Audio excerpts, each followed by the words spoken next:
We talked last time about introductions and relationships. You don't start off any relationship with the whole picture of the other person fully formed in your mind, but you do start somewhere. So how did the people who ended up closest to Jesus before he was crucified, how did they begin to know him? Well, they called him Rabbi, and Rabbi means teacher. They came to know him as much more than that, but never as less than that.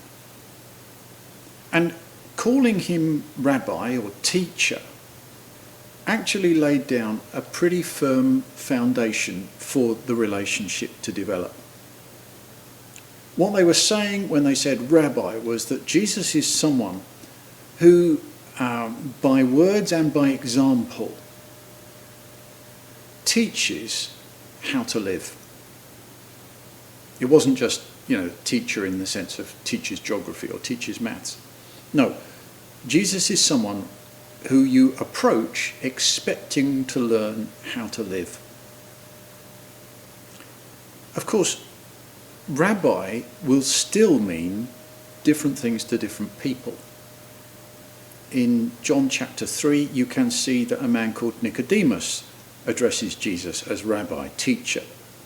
And for him, it probably meant near enough someone like me. He was expecting an encounter to be like one between a conversation between two teachers in the common room between lessons. Sure, he was hoping that Jesus would fill in some gaps in his knowledge. But, it's not as though he was a complete beginner, he thought. Well, actually, the first thing he learnt from Jesus was the full extent of his own ignorance. What he was bringing to the relationship was mostly gap and very little knowledge.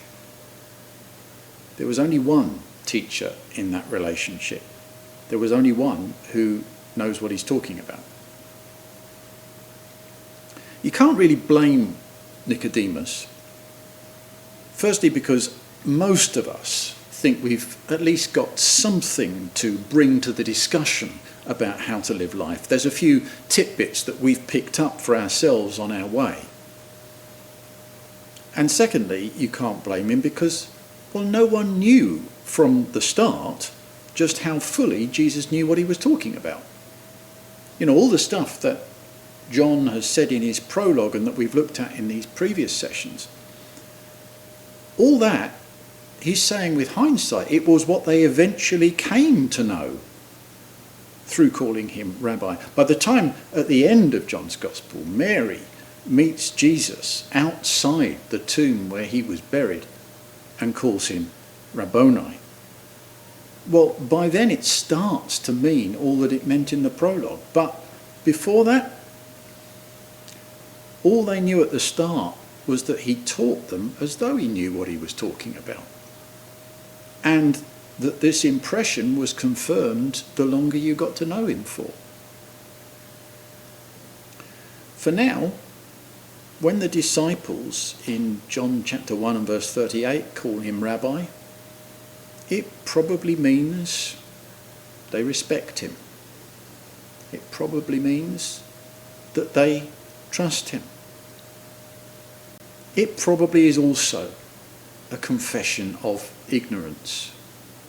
They have everything to learn, and he has everything that he can teach them.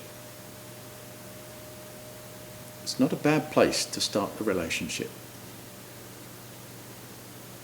If you have been, thank you for listening.